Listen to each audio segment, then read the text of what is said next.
Ahí sí, ahora sí. ¿Se escucha bien? Perfecto. Bueno, muy buenas tardes a todos, a todas. En primer lugar, mis disculpas por el atraso. Tuvimos un problema ahí llegando desde Vilcuna, así que por eso llegamos un poquito atrasados, pero saludarlos muy cordialmente en esta primera reunión de nuestro COREC regional, ¿cierto? Saludarlos de manera muy especial a las autoridades que nos acompañan, quienes representan a cada uno de los servicios, municipios e instituciones que asisten de manera presencial, así como también saludar a todas las personas quienes nos se unieron a esta actividad de manera online. Para comenzar la actividad del día de hoy, se recuerda que el objetivo de nuestro COREC es promover y facilitar la elaboración e implementación a nivel regional y local de las políticas, planes y acciones en materia de cambio climático, según las necesidades y posibilidades de la región de la Araucanía y a nivel local. Los COREC son el componente fundamental de la estructura operativa del cambio climático a nivel regional, que permiten identificar e implementar acciones de adaptación y mitigación de cambio climático en los territorios y facilitar la ejecución de las políticas nacionales en esta materia. Estos garantizan la coordinación interinstitucional a nivel regional, mejorando la eficacia y evitando la duplicidad de gastos y esfuerzos, realizando un diagnóstico compartido de la situación climática regional, planificar con visión de largo plazo, incorporar la variable climática en el proceso de toma de decisiones y facilitar la coordinación entre el nivel regional y el nivel nacional. El día de hoy tendremos la presentación de la situación de las acciones en cambio climático y el Plan de Acción Regional de Cambio Climático, PARC, presentadas por parte de la Seremía de Medio Ambiente, para luego continuar con los avances en la elaboración del PARC, Proyecto FIC Gobierno Regional, el cual entregará información clave para el trabajo regional y comunal. Bueno, también adicionalmente invitarlos a participar a la cuenta pública que se realizará en octubre y a participar de manera activa en la construcción de este importante instrumento, que es el Plan de Acción Regional de Cambio Climático. Voy a proceder también a informar la tabla que tenemos para el día de hoy, que vamos a tener el contexto general, las acciones en cambio climático, que nos presentará el señor Pablo Echarren, que es profesional de la Seremi de Medio Ambiente de la Araucanía, y la presentación de los avances en la elaboración del PARC, Proyecto FIC Gobierno Regional, por el doctor Carlos S., académico de la Universidad Autónoma de Chile. Así que eso por mi parte. Muchas gracias.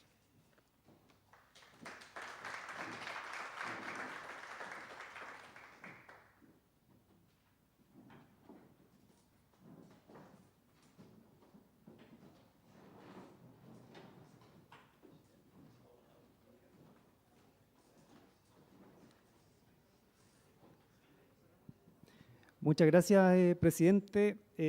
Buenas saludarlos a todas y a todos, integrantes del Comité Regional de Cambio Climático. Esta primera presentación tiene por fin contextualizar las acciones y los avances que se han estado realizando en materia de cambio climático, tanto por parte del gobierno regional también como por parte de la Seremi de Medio Ambiente. Hay que recordar que la Seremi es la Secretaría Técnica del Comité Regional de Cambio Climático. Entonces, bueno, ya vimos la tabla, ¿cierto?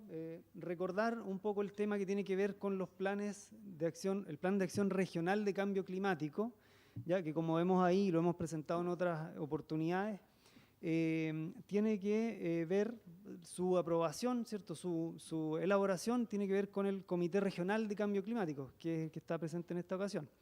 Y es así como este plan tiene por finalidad definir aquellos objetivos, ciertos instrumentos de gestión del cambio climático a nivel regional y comunal que deben ajustarse y ser coherentes con las directrices de la estrategia climática de largo plazo de cambio climático. Así como los planes estratégicos de recursos hídricos en cuencas, ¿cierto? Cuando estos existan. Para esto, y como también se ha comentado en sesiones anteriores, existe un financiamiento, ¿cierto?, del gobierno regional a partir de un FIC, un Fondo de Innovación para la Competitividad, que está ejecutando la Universidad Autónoma de Temuco, en que tiene varios productos, pero uno de ellos es levantar todos los insumos, ¿cierto?, para elaborar este plan de acción regional, que después le va a contar el doctor Carlos S. en la segunda presentación. Para todo este trabajo lo que se ha realizado es conformación de una mesa técnica del COREC, del Comité Regional, ¿cierto? Que hoy día está en una forma más reducida, ¿cierto? De acuerdo a lo que pide la ley marco de cambio climático, pero hemos trabajado con una mesa técnica más ampliada en que están todos los municipios participantes y las instituciones públicas, tanto los CEREMIS como los demás servicios públicos que tienen relación con cambio climático. En eso se ha estado trabajando durante 2022, ¿cierto? A la fecha, 2021 podríamos decir a la fecha. Esto es importante un poco de lo que tiene que ver con la línea de tiempo del Plan de Acción Regional de Cambio Climático, ¿cierto? Nosotros nos encontramos en trabajar con la Universidad Autónoma en elaborar este anteproyecto, ¿cierto? Para ello, la primera parte es el contexto regional, que es lo que se está trabajando, cómo nos afecta el cambio climático a nivel de comunas, ¿cierto? A nivel de cuenca y todo eso se está levantando. Levantar las medidas de adaptación y mitigación, para eso se ha estado trabajando y les vamos a comentar sobre comisiones de trabajo en las diferentes temáticas para llegar a una propuesta de anteproyecto que es la primera parte, que es la más larga, podríamos decirlo. Luego vienen etapas que son de aprobación, ¿cierto? de este anteproyecto por parte del COREC, que es esta instancia que en algún momento tiene que avanzar ese aprobar este anteproyecto. Se presenta también al CORE, ¿cierto? Que son instancias, y hay una publicación en el Diario Oficial, que ahí hay tiempos, los tiempos que aparecen aquí son los que están en el reglamento para elaboración de estos planes, que hoy día se encuentra en Contraloría, ¿cierto? Todavía no está vigente, no está tomado razón, pero está en ese proceso. Pero son tiempos estimativos. Luego, una consulta ciudadana, que también es importante mencionar. Esto se somete a una consulta que tiene un periodo de 30 días. Y en paralelo hay una opinión del Consejo Consultivo Regional de Medio Ambiente, también hay presentación al CORE, y también el CORE remite algunos antecedentes, ¿cierto? Revisa y nos envía observaciones. Luego se elabora el proyecto definitivo con todas las observaciones que tenemos. Se presenta al CORE de nuevo, se recibe respuesta de estas observaciones. Y finalmente, etapas ya aprobatorias, ¿cierto? Es presentar al COREC de nuevo con todos estos insumos y resueltas las observaciones. Y así se pasa finalmente a una resolución de la delegación, ¿cierto? Eso es lo que establece hoy día el reglamento, una resolución de delegación presidencial. Y ahí se aprueba. Eso es más o menos la síntesis de los pasos que debiéramos y que vamos avanzando. En temas que van a explicar más adelante la Universidad Autónoma, se ha trabajado, ¿cierto? En varios talleres, si bien esta es la primera sesión del COREC, pero han habido sesiones de la mesa técnica ampliada. En varias instancias se ha trabajado con todos los municipios de la región, que después bien lo van a explicar. Se ha trabajado en las amenazas climáticas, vulnerabilidad del territorio, que ha sido un trabajo bien arduo e interesante. Se han conformado también mesas, comisiones de trabajo, principalmente se ha avanzado mucho más en silvoagropecuario, pesca, acuicultura, recursos hídricos, y otras que están más bien en gestión de residuos, temas de riesgo y planificación territorial, educación e investigación, que son más transversales a todo el trabajo de las mesas. Y ahí está el número de las reuniones que hemos tenido con estas comisiones. Bueno, y finalmente, como el tema de apoyo a municipios, también es importante mencionar, bueno, hemos tenido seminarios, ¿cierto?, abiertos, pero también trabajo de capacitación con municipalidades. Acá mismo hemos estado capacitando a los municipios en temas de la plataforma ERCLIM, hicimos un trabajo, luego trabajamos con la guía para elaborar sus planes comunales de cambio climático, bien interesante, que ahora están todos los municipios también tienen que avanzar hacia allá a tener sus planes comunales. Y también se gestionó algunos recursos de parte del Ministerio también para continuar etapas que nos falten, ¿cierto?, para completar este plan de acción, que tiene como fecha tope máxima es octubre del 2024, o sea, esa es la fecha tope, o sea, han avanzado un poco ya el trabajo en esta línea. Y bueno, otras acciones de difusión, como decíamos, hemos tenido talleres en la comuna de Pucón, tuvimos talleres en temas de cambio climático, los reglamentos orgánicos y del CORE que están en Contraloría, y bueno, otras acciones de actualización de otros planes nacionales que también se han estado desarrollando. Así que principalmente esas son las acciones y ahora lo que viene, ¿cierto?, es profundizar por parte de la universidad en qué es lo que se ha ido avanzando en temas del Plan Regional de Cambio Climático. Así que eso, bueno, muchas gracias, así que voy a dejar ahora a don Carlos.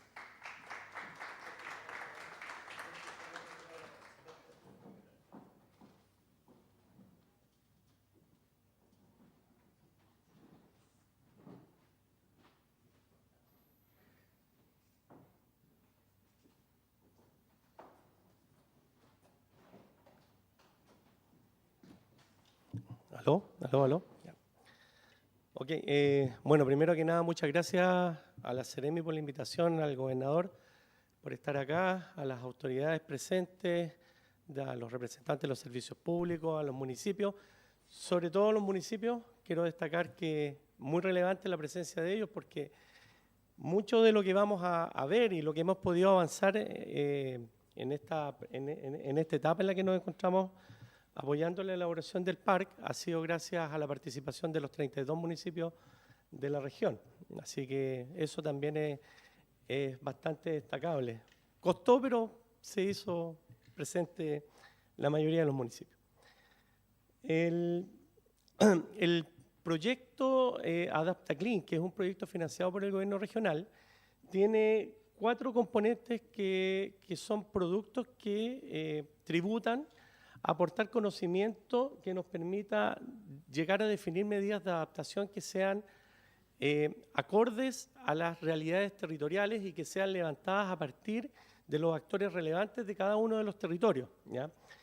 Y una de las componentes de este gran proyecto es el componente 2, que tiene relación con la elaboración del Plan de Acción Regional al Cambio Climático, que en el fondo va a permitir levantar las bases para que el Ministerio, ¿cierto?, a través de su oficina regional, pueda finalmente someter a procesos de discusión, ¿cierto?, y de validación, así como lo mostraba Pablo recién, y pueda finalizar con su plan de acción regional. Destacaba yo la participación de los municipios, porque ahora los municipios también tienen que partir con la elaboración de sus planes comunales, que va a ser un tremendo desafío, sobre todo pensando en que los municipios cuentan con menos recursos y menos apoyo, pero va a haber una buena experiencia por lo menos para que ustedes puedan comenzar a trabajar en esto. Quienes aún no lo inician y los municipios que ya han avanzado, como por ejemplo Temuco, que tiene una experiencia que va a ser bien buena para los municipios que tienen que partir con este producto. Viendo las etapas del PARC, y principalmente esta presentación va a estar basada en el producto PARC, que es la componente 2 de este proyecto, nosotros nos encontramos en la etapa 4, ¿ya? En la cuarta etapa de la elaboración de este instrumento, que tiene relación con la identificación y la priorización de las medidas de adaptación y de mitigación. Previo a todo el levantamiento del diagnóstico territorial y de la caracterización de la variables, ¿cierto?, climáticas, de los eventos climáticos extremos, de las distintas variables que involucran el modelo de vulnerabilidad y de riesgo, que tiene que ver con amenaza, con sensibilidad de los territorios, de los ecosistemas, de las capacidades adaptativas territoriales, entre otras. Se ha logrado levantar toda esta información con estos procesos participativos, que ha sido una tarea bien extensa, bien ardua, pero que en estos 2 años de trabajo ha sido bastante satisfactorio. Digo 2 años porque la verdad que partimos discutiendo esto ya el año pasado. Dentro de la etapa del diagnóstico territorial, una de las innovaciones que nosotros incluimos dentro de la elaboración del Plan de Acción Regional al Cambio Climático tiene que ver el concepto de el valor social de los servicios ecosistémicos, ¿ya? Una variable y una componente que permite rescatar la percepción que tienen los habitantes territoriales con respecto al valor que presentan o representan los distintos ecosistemas dentro de su territorio. Estos ecosistemas, cuando los reconocemos como servicios ecosistémicos, no es otra cosa que son ecosistemas que están produciendo una función, en la función de producción de bienes y servicios. Y por lo tanto es importante identificarlos y ojalá conocer cuál es la valorización que la gente tiene con respecto a estos ecosistemas, porque son ellos los que nosotros tenemos que atender a proteger, ¿cierto? Si hablamos de medidas de adaptación, tenemos que considerar aquellos ecosistemas que requieren de una mayor capacidad de resiliencia, ¿cierto?, de una mayor atención por parte de las medidas que nosotros estemos proponiendo. ¿Por qué? Porque la sociedad los reconoce como importantes para sus estilos de vida, para el desarrollo de sus economías locales, que es lo que en el fondo nosotros tratamos de salvaguardar, ¿cierto?, con toda esta carpeta de medidas. Entonces, en esta primera etapa, cuando se realizó el diagnóstico territorial e hicimos el levantamiento de los ejercicios de servicios ecosistémicos, obtuvimos participación aproximadamente de 97 expertos levantados de cada una de las áreas de las cuales nosotros trabajamos. Eso quiere decir que hay representación de cada una de las comunas en cada uno de los talleres que nosotros llevamos a cabo y en donde se levantó la información. Eso no deja de ser relevante porque poder tener esta cantidad de información permite que el modelo que nosotros construyamos tenga una mirada más objetiva y no tan subjetiva desde el punto de vista de la importancia que tiene o que reviste un cierto ecosistema al cual nosotros queremos llegar a proteger. La metodología, como se la hemos presentado ya en otras ocasiones, parte con la definición del concepto de unidades ambientales territoriales, ¿cierto?, homogéneas dentro de un territorio, que tiene tres componentes. Primero, una componente económica, una componente ecológica y una componente sociocultural, lo que nos permite identificar áreas en común o clúster dentro del territorio que para nosotros van a ser esas unidades ambientales homogéneas, las cuales se llevan a cabo a través del levantamiento de las bases cartográficas que existen hoy en día con respecto al uso actual del suelo y previo consulta a panel de expertos nosotros llegamos a definir estas unidades. Posteriormente, estas unidades ambientales homogéneas son la base para los talleres que nosotros realizamos con cada uno de ustedes, en donde les fuimos preguntando, de acuerdo a la clasificación que utiliza el Ministerio del Medio Ambiente hoy en día, en donde agrupa a los servicios ecosistémicos en tres grandes grupos, los grupos de provisión, los grupos de regulación y los grupos culturales de servicios ecosistémicos, ¿qué servicios ecosistémicos se ven asociados a cada una de las unidades ambientales homogéneas que fueron definidas? Una vez que se cuenta con el levantamiento de toda esa información, esta es procesada a través de métodos estadísticos multivariados y también a través de simulación Monte Carlo, que fue una de las modificaciones a la metodología que nosotros aplicamos, que nos permitió proyectar los niveles de probabilidad de ocurrencia de cada una de las participaciones y valorizaciones de los servicios ecosistémicos dentro de la matriz que nosotros fuimos evaluando. Con eso fuimos construyendo modelos lineales ponderados que finalmente nos permitieron tener la representación espacial de cada una de estos grupos de servicios ecosistémicos dentro de la región. Información que ahora van a ver que es bastante valiosa porque uno puede entrar dentro de los territorios a distintas escalas, hacer los análisis respectivos, ¿ya? Ahí les marqué con esas flechas de color rojo algunos de los talleres que fueron importantes. Acá tuvieron que hacerse varios talleres, no solamente eso, para poder lograr construir el modelo, ¿ya? Bueno, vamos a ir rápidamente a los resultados de esto. En esta representación cartográfica se pueden observar las unidades ambientales homogéneas. Fueron definidas 11 y una 12ª unidad que fue categorizada como otras, ¿ya? Que podían tener algún nivel de importancia dentro del territorio.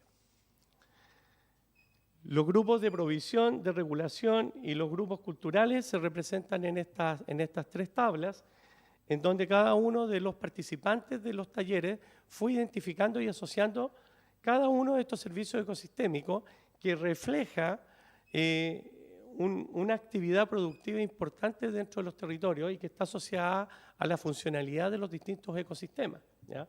Por ejemplo, tenemos la provisión de agua potable rural, ¿cierto?, que puede estar fácilmente asociada a la presencia de áreas de bosques de ribera como un ecosistema importante, o bien los humedales, que también cumplen una función similar. Dentro de los servicios de regulación podemos ver, por ejemplo, la captura del CO2, que fácilmente lo podemos asociar a la presencia de bosques, ¿cierto?, ya sea bosque nativo o bosques plantados.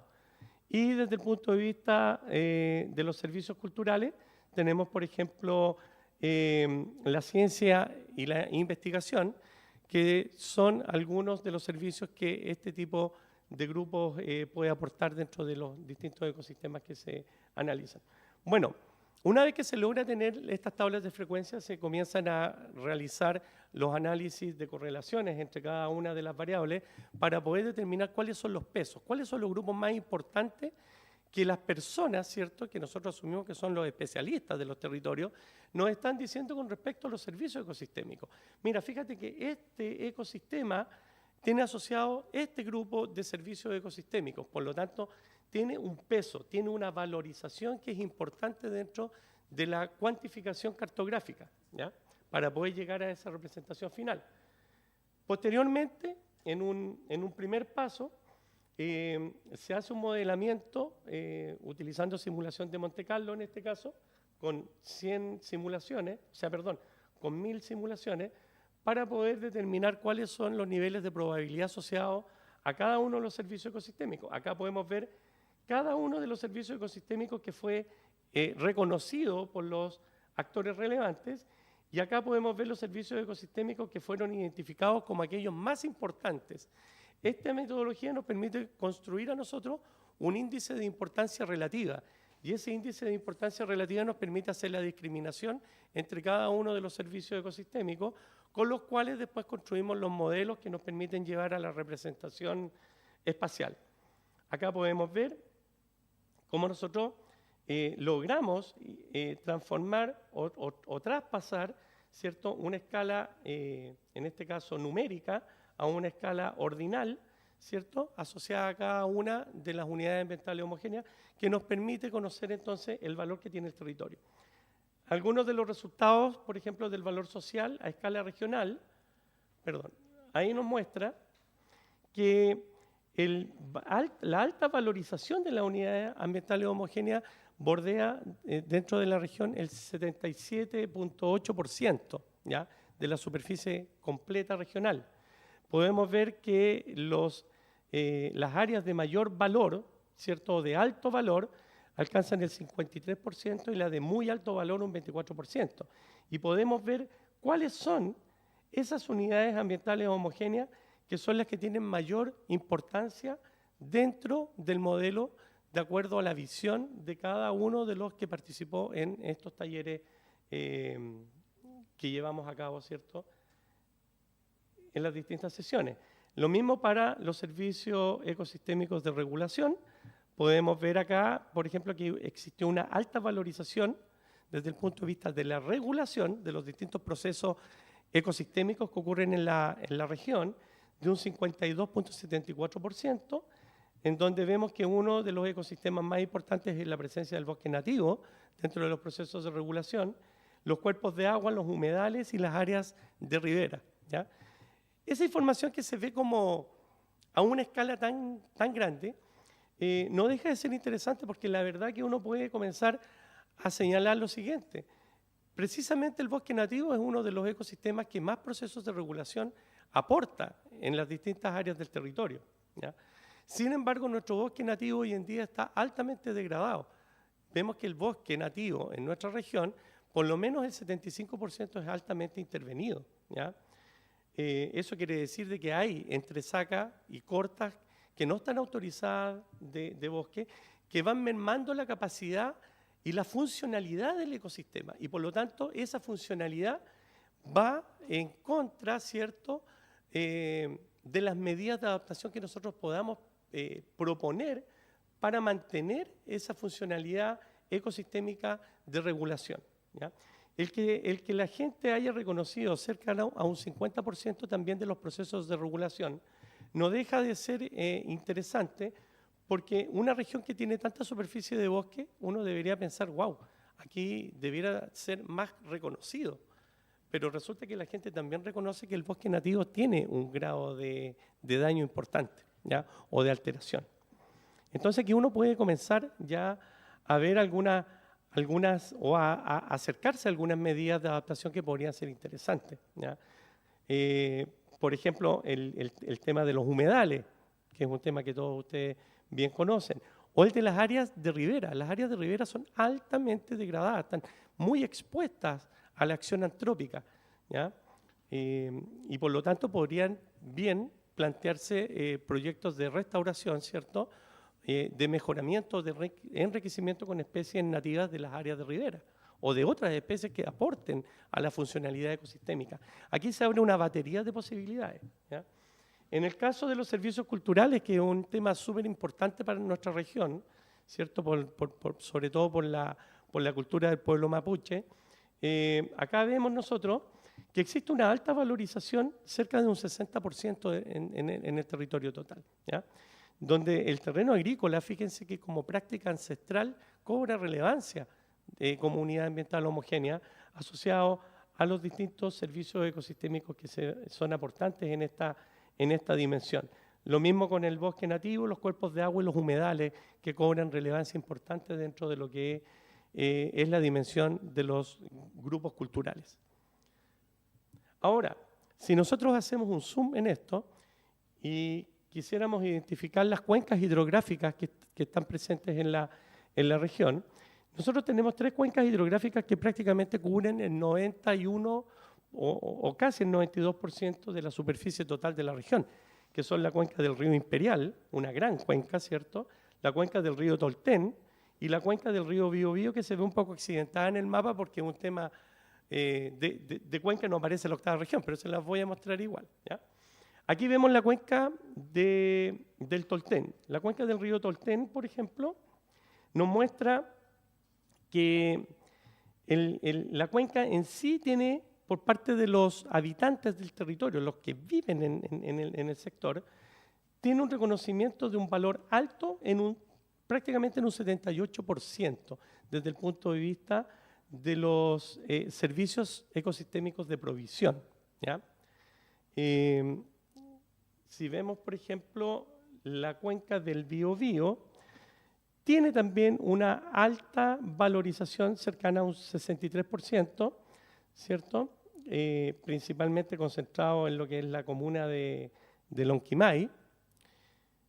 Y vemos también la cuenca del Imperial, que tiene mayor variabilidad, pero una variabilidad que va hacia valores muy altos, ¿cierto? Muy alta en un 43.8%, alto en un 31%, o sea, estamos hablando prácticamente un 75% de alto valor para la cuenca del río Imperial. Sin embargo, cuando uno recorre y conoce los distintos ecosistemas que están presentes acá, uno se puede encontrar con una serie de intervenciones antrópicas que no son positivas para la producción de los bienes y servicios que nosotros estamos asignando y estamos reconociendo que los ecosistemas están cumpliendo, debieran cumplir, ¿ya? Por eso les digo que la información es importante, porque esto también lo podemos llevar a una escala comunal, ¿ya? Y a la escala comunal, la cosa va a cambiar. Entonces, probablemente después de esta presentación, Pablo me diga: Carlos, ¿sabes qué? A escala comunal nos va a servir, porque así le podemos pasar también la cartografía y se la podemos ceder a los municipios para que ustedes la tengan igual, ¿ya? Como una base de sus planes. Ese no es problema.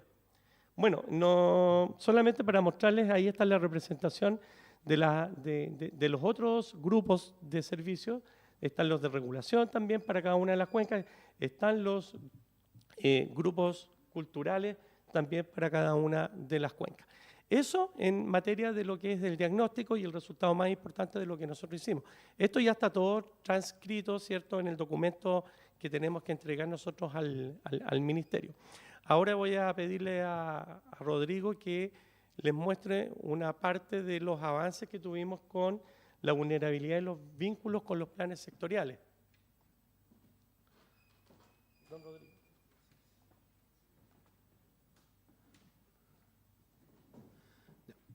Bueno, hola, muy buenas tardes a todos. Rodrigo Santander acá, para los que no me conocen, parte también del equipo de AdaptaClean.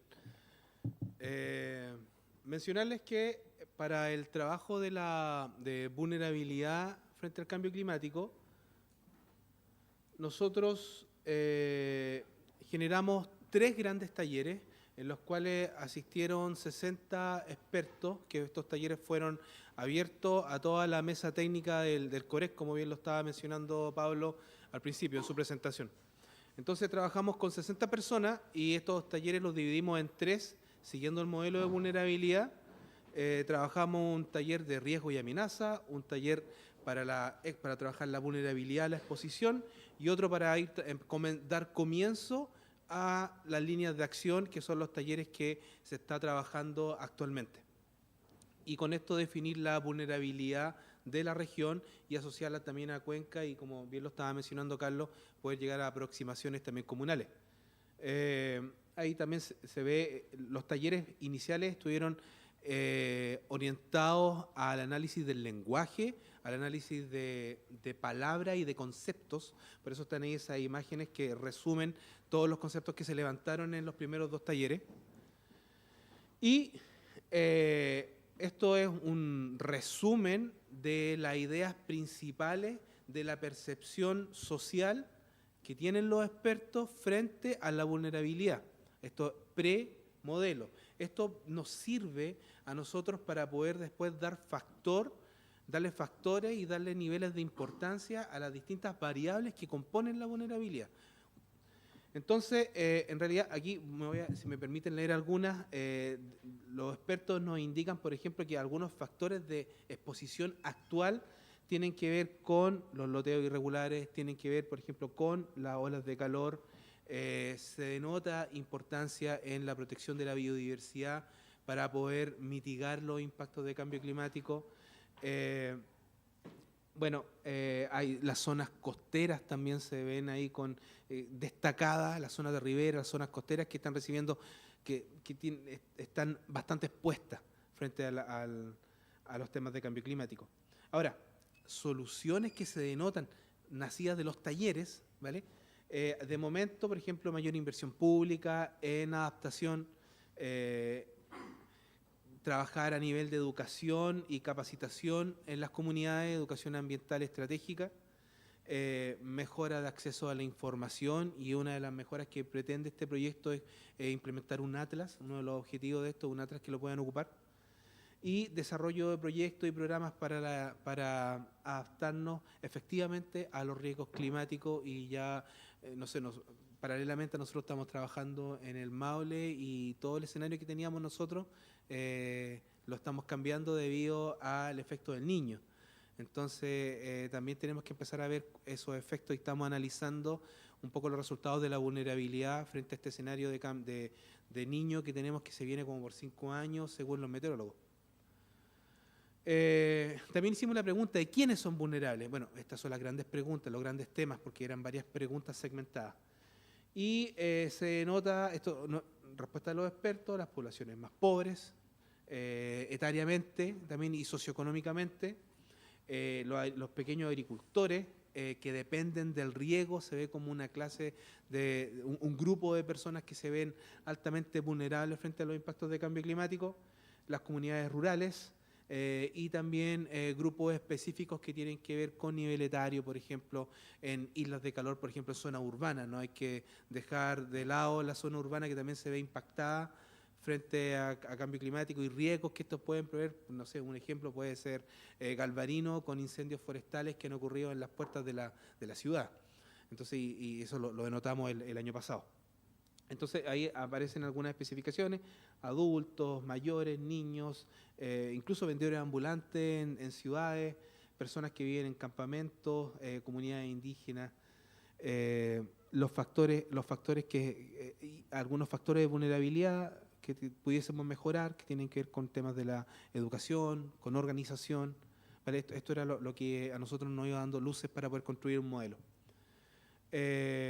Como idea resumen, se refleja una alta complejidad de interacciones, que es la que nosotros tenemos que tratar de dilucidar para mejorar la representación de la misma. Y el último taller preguntaba, bueno, ¿existe capacidad adaptativa? Y los expertos nos dicen que sí, hay cierta capacidad adaptativa en la población. Sí, hay barreras que tienen que ver con el tema de equipamiento, desconocimiento de estos temas en la población, que hay que sensibilizar un poco más. Iniciativas, ideas que pudiesen empezar que pudiesen funcionar como planes de mitigación y adaptación: fomentar la agroecología, diversificarnos productivamente, propender a un turismo, propender a una agricultura que contribuya a capturar carbono, por ejemplo. Y también aparece también ahí que hay que mancomunarnos, la participación comunitaria y el apoyo político administrativo es importante. Bueno, recogido todos estos talleres, pues pasamos a un primer mapeo de vulnerabilidad. El mapeo de vulnerabilidad, coloco la fórmula en realidad que tiene que ver con los factores de amenaza, los factores de sensibilidad, menos la capacidad adaptativa. Es una fórmula que está detallada, por ejemplo, en ARCLIM, aparece también ahí el guiño también en la página para que la puedan ir visitando. Y no olvidar que ese recurso está ahí. Entonces, ahí tenemos un primer ejemplo del mapeo de la vulnerabilidad. Este es el primer ejercicio que nosotros estamos haciendo solo para el sector silvagropecuario. Entonces, ahí dejamos un primer mapa. Advierto que son primeros resultados. Tenemos que, con estos escenarios de niños, queremos revisar nuevamente los factores.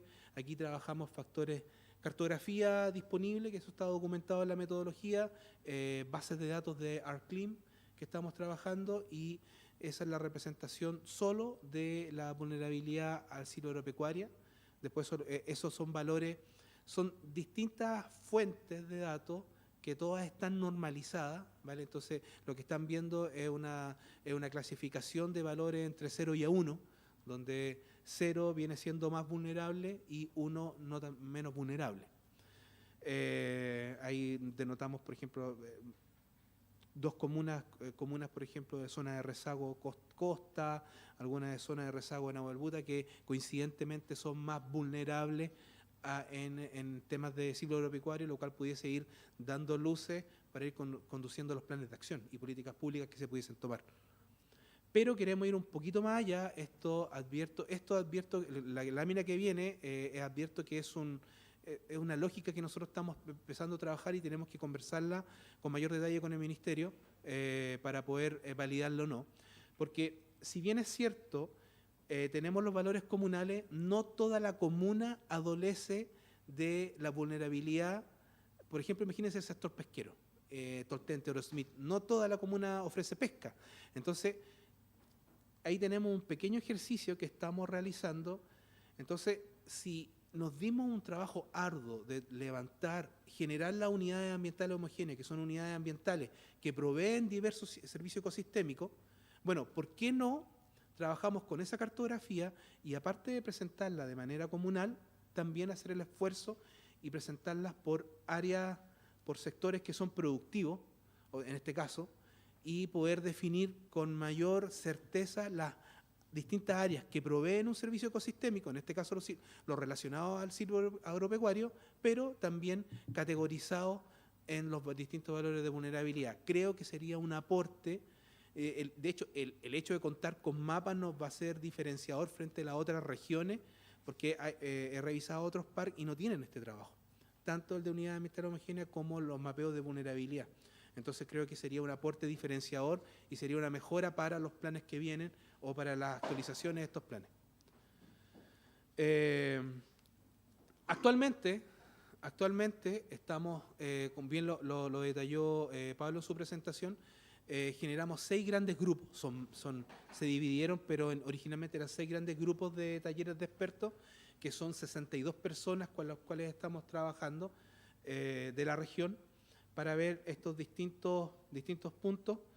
Y para no hablar solo de ciclo agropecuario, por ejemplo, está el avance de uno de los objetivos del grupo de trabajo de pesca. La idea de estos grupos de trabajo es fijar objetivos, planes de acción con actividades y un plan de monitoreo y mejora continua y de indicadores para saber si estos se están cumpliendo o no. O sea, dar métricas y dar ideas de trabajo. Entonces, el ejemplo 1 que salió de esta comisión de pesca es fomentar el consumo regional de recursos hidrobiológicos de la región, o sea, fomentar este consumo. Y ahí pueden salir varias ideas. Ahí está el objetivo, están quiénes serían los responsables, esto es lo que va a tener el PARC al final, y los colaboradores, que son los distintos servicios públicos que debiesen ser colaboradores para cumplir este objetivo. La idea es que estos objetivos también se alineen con las políticas que ya están trabajando los distintos servicios públicos, para no doble contar esfuerzos y que todo se trabaje de manera mancomunada. Y ahí no las voy a leer, pero ahí, por ejemplo, está el set de actividades para este primer objetivo, y después lo que estamos trabajando ahora sería el plan de monitoreo y de indicadores para el cumplimiento de este plan. Fomentar la educación, fomentar la responsabilidad social empresarial, fomentar la asistencia técnica, implementar el monitoreo preventivo. Hay como grandes titulares, esta presentación va a quedar disponible, entonces para que la revisen con mayores detalles. Ese es el trabajo que estamos haciendo hasta ahora. Esta semana tenemos que liberar las invitaciones para el resto de talleres. La idea es dentro de septiembre, octubre, terminar de trabajar con estas comisiones para los meses de noviembre y diciembre terminar de elaborar los planes de acción y de seguimiento para poder entregar el documento para su futura aprobación. Eso puedo contar en esta parte.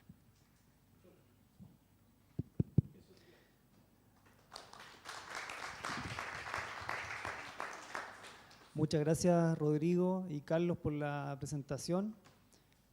Bueno, a continuación dejamos un espacio para algunas consultas de los participantes, si tuvieran a las exposiciones. Somos todos oídos. Sí, se deja abierta la palabra, quien quiera consultar. Varios participaron acá de los talleres, así que Sí, varios se les participantes. agradece. Varios participantes. Bueno, mientras ahí piensan, sí. Hola, buenas tardes. Gracias por la presentación, muy buena. Tengo una consulta. Uno de ustedes, creo que el segundo expositor, presentó los grupos vulnerables. Y ahí me cabe la duda cómo lo consideran en la región, porque nosotros estamos también tratando de hacer eso a nivel nacional. Y no es tan fácil porque hay grupos, por ejemplo, que nosotros identificamos a nivel nacional como los grupos de migrantes, por ejemplo, porque muchas veces no conocen los riesgos de desastres naturales incluso que existen en las regiones. Los grupos de niños y jóvenes pequeños, me refiero a menores de 15 años, embarazadas, las mujeres que viven en zonas rurales, y también otros grupos que no recuerdo en este momento, pero son varios más de los que ustedes pusieron ahí, que claro, pobres y todo eso sí se considera, pero también hay grupos que son sensibles. Por ejemplo, identificamos los grupos que estamos tratando de identificarnos, que no lo hemos hecho, es un trabajo en desarrollo, que tienen movilidad reducida. Cuando viene una inundación o una sequía o algo grave, no pueden, sobre todo una inundación, no pueden escapar de la manera que puede escapar, por ejemplo, una persona que sí tiene movilidad, o un adulto mayor, incluso de 80, 90 años, también le cuesta más. Entonces, esa era una de mis consultas, y no vi tampoco cómo cruza quizás este plan de acción regional, que sería interesante que lo pudieran evaluar con el plan de acción regional de riesgo de desastre, que tiene que ver el Servicio Nacional de Prevención y Riesgo de Desastre. Yo creo que sería bueno hacer sinergia, no rehacer la rueda, sino que hacer sinergias con ese plan. Esa sería mi consulta. ¿Sí puedo responder? Sí. No, en realidad, mira, lo que mostré fue un resumen del resumen del resumen en realidad. Nosotros, mira, dentro de las mesas de trabajo nos dimos cuenta y después convocamos que faltaba, por ejemplo, salud, expertos en salud y abrir esto. Pero nosotros estamos trabajando con una metodología que estamos trabajando netamente con el taller de expertos del COREC ahora. Ahí en el documento hay detallado, por ejemplo, nos dimos cuenta de varios grupos socioeconómico, etario y también de etnia que adolecen de ciertos factores que pudiesen hacerlos más vulnerables y menos resilientes. Entonces, eso lo estamos detallando en el documento, el cual también después tiene que ir a consulta ciudadana. Entonces, para poder también validar lo que se está levantando, o si no, incorporar justamente lo que uno no ve. Porque uno puede ser muy experto, conocedor de la región, pero no es conocedor de todas las materias. Entonces, está abierto después a irse actualizando. Con respecto a lo de riesgo, bueno, es la labor de los talleres que estamos trabajando. Traté de no ocupar mucho tiempo por lo que teníamos programado, 30 minutos, pero se está trabajando con cada una de las comisiones, y cada una de las comisiones tiene su grupo de expertos de distintos servicios públicos y cada uno tiene su propio plan. Por ejemplo, Ministerio de Agricultura tiene su plan de acción frente al cambio climático, riesgo de desastre también. Entonces la idea es alinearse a ese plan, qué están trabajando, qué falta por trabajar y cuáles son las ideas que tuviésemos que ir generando para no después doble contar y no doble gastar recursos. O sea, y esto, fuera de esto, me basaba que cuando yo, en algunos proyectos, por ejemplo, de fotointerpretación, me daba cuenta que había como 4 o 5 servicios públicos que tenía que comprar la misma foto aérea, por no conversar entre ellos, y una foto aérea en aquellos años también era bastante cara. Entonces la idea es no malgastar los recursos ni el tiempo de cada una de las personas ni de las instituciones. Entonces está abordada esa parte, y es una de las mesas que tenemos que trabajar ahora, es justamente la de riesgo. Sí. Súper. Sí. ¿Bien? Sí, muchas gracias. Quizás 2 consultas pequeñas antes. ¿Cómo ven, de acuerdo al trabajo que se ha realizado, las medidas de adaptación versus mitigación en esta región en particular? ¿Cómo se visualiza ese tipo de medidas? ¿Son relevantes? ¿Se ve que se puede tener algunas importantes? Lo pregunto por el tema de emisiones particulares de esta región, que quizás no son tan, ¿cierto?, altas como son las regiones de la zona norte del país.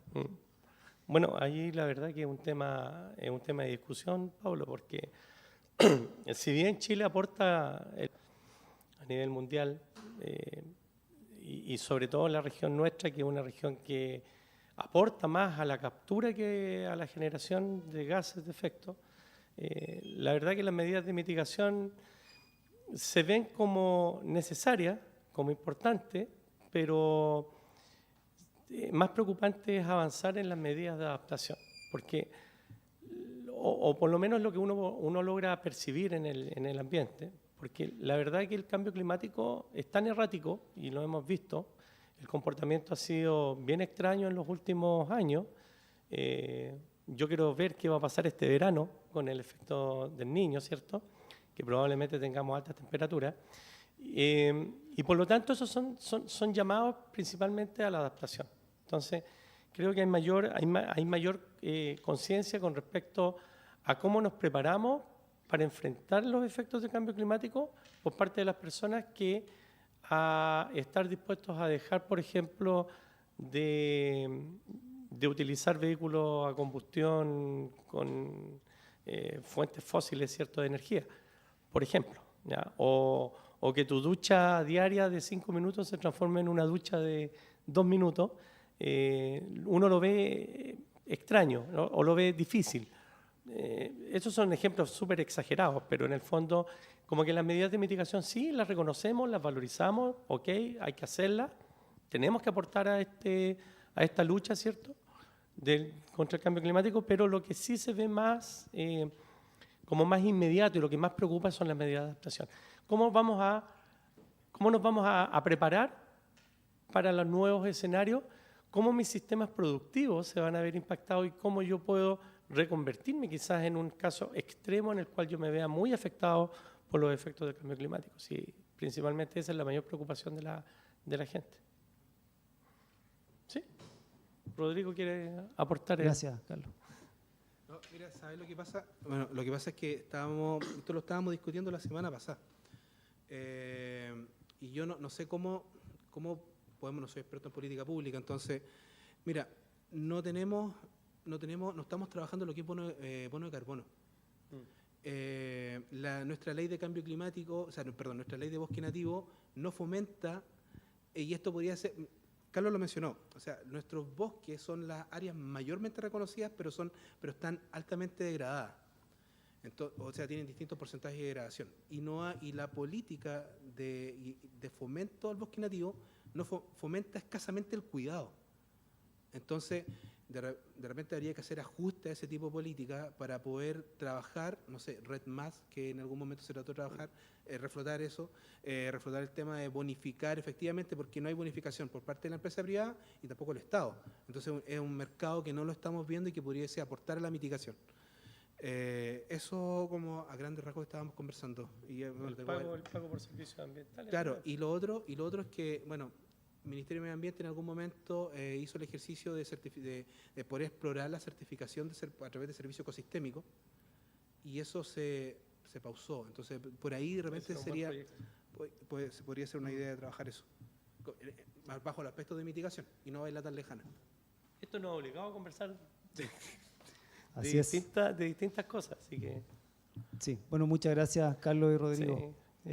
Gracias, Pablo. Sí, no sé si hay alguna otra consulta. Sí, por allá.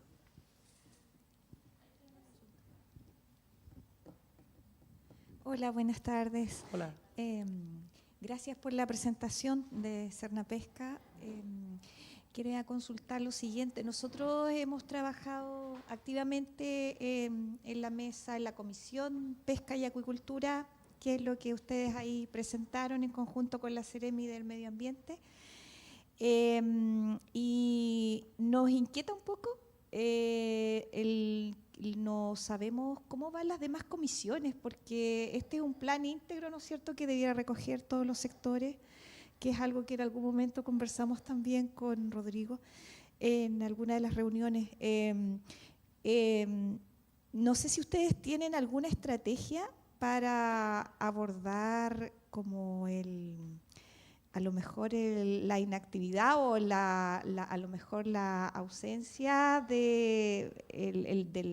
no sé, ahí no se presentó nada, perdonen, yo a lo mejor me voy a referir en base a una presentación que, como ustedes decían, es como el resumen del resumen, pero no se ve ahí alguna acción o algún trabajo que ustedes estén demostrando de las demás comisiones en relación al plan. No sé si se debe a alguna inactividad o a algún problema de convocatoria y si hay alguna estrategia para abordarlo y se incorpore oportunamente, ya que los plazos van avanzando. Eso nada más. Gracias. Buena pregunta, pero a ver, para ser bien sincero, cuesta reunir a todos los actores.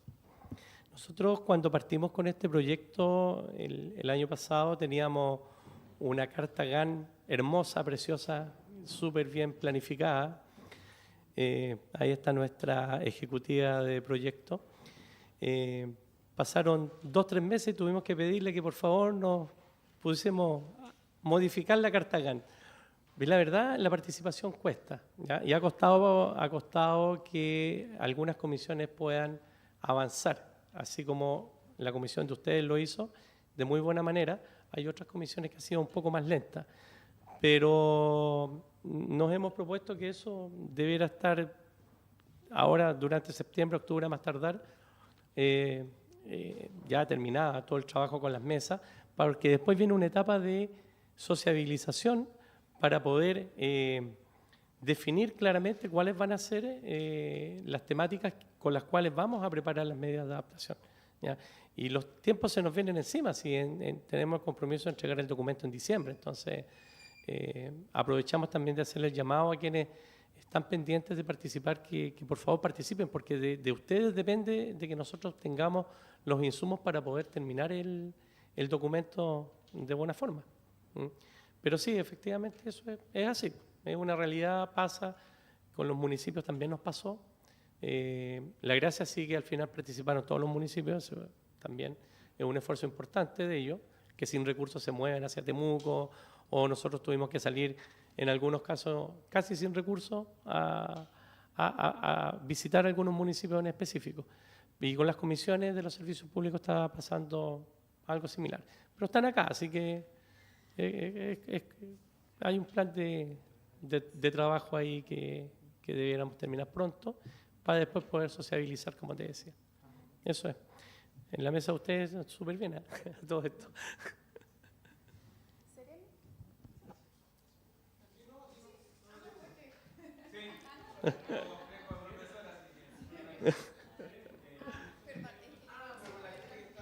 Por la transmisión.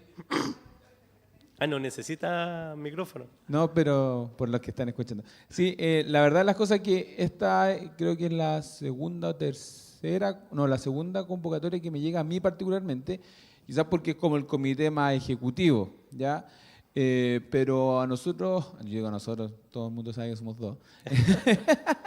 En la Seremía, a nosotros, particularmente a mí me interesa mucho participar en esto porque en el comité de cambio climático, o sea, de capital natural que se instaló en el gobierno del presidente Boric, el Ministerio de Hacienda está presente. si bien lo preside el Ministerio de Medio Ambiente, nosotros estamos presentes sobre todo por la cuantificación de todo lo que son las características de la biodiversidad y por otro lado está el brazo más como operativo que el Banco Central, que viene a ser como el ente técnico. Entonces, ahí si me pudieran a mí incorporar en las convocatorias como más de reuniones territoriales, etcétera, te dejé por ahí mi correo en la lista, o si no se lo pueden pedir ahí a Camila o a la Seremía de Medio Ambiente. Perfecto. Yo feliz en participar. Eso.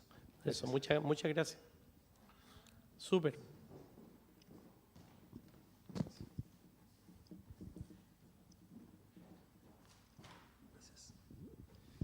Hola, bueno, Boris Pacheco de la Seremía del Medio Ambiente. Referente al último punto que mencionabas, Carlos, quería consultar de qué forma se ha considerado o pensado la sensibilización con la ciudadanía, porque esa es una etapa que hoy día quizás nos queda pendiente dentro de este plan de acción, si bien hemos trabajado la parte técnica con los servicios, pero quizás igual hay que tener la parte de validación de la ciudadanía, las organizaciones que quizás hoy día no han estado tan presentes en la elaboración de este plan y creo que sería relevante que puedan estar en alguna etapa, no sé si se va a alcanzar o no, de acuerdo al cronograma que tienen ustedes pensado, pero no sé si tienen considerado el plan de acción como para poder realizar esta sensibilización en el territorio.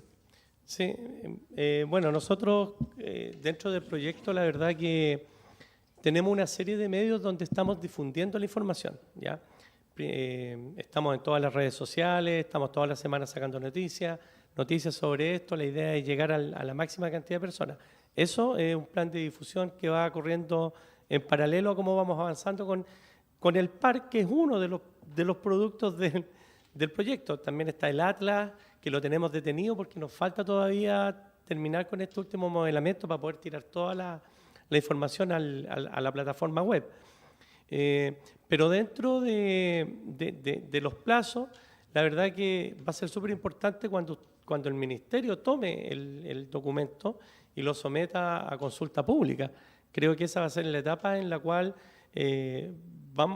nosotros los vamos a acompañar, pero no es parte de nuestra responsabilidad dentro del proyecto, pero sí como entes ejecutores y participantes, sí vamos a participar de esa actividad, y es ahí donde vamos a tener la oportunidad de poner este tema sobre la mesa.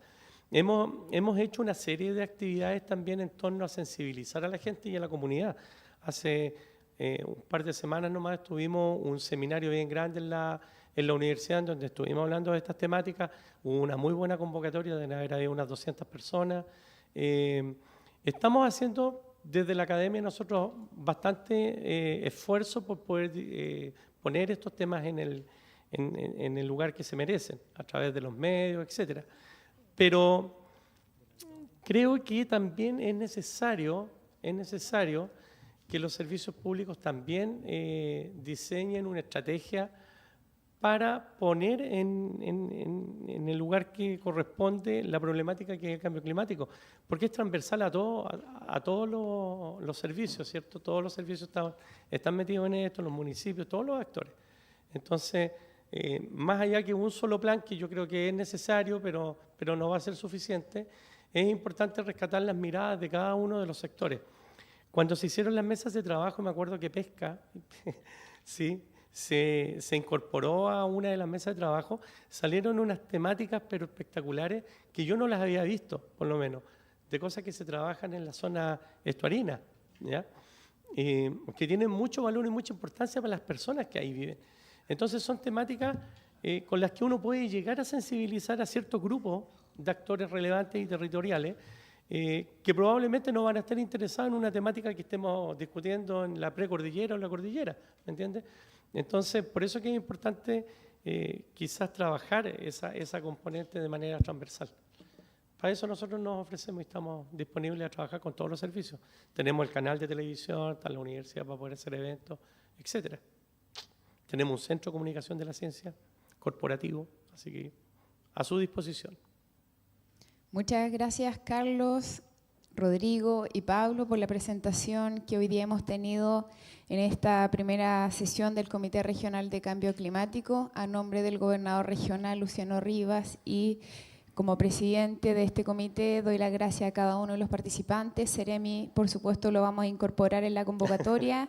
Si bien este plan regional tiene que recoger muchas situaciones, hay otras acciones que tienen que recoger los planes comunales de cambio climático, y para ello tenemos que trabajar y seguir trabajando todos en conjunto, hacer también que cada una de las instituciones públicas que hoy día están y forman parte de este comité regional haga la bajada de sus instrumentos nacionales a las realidades locales, regionales. Es súper trascendental.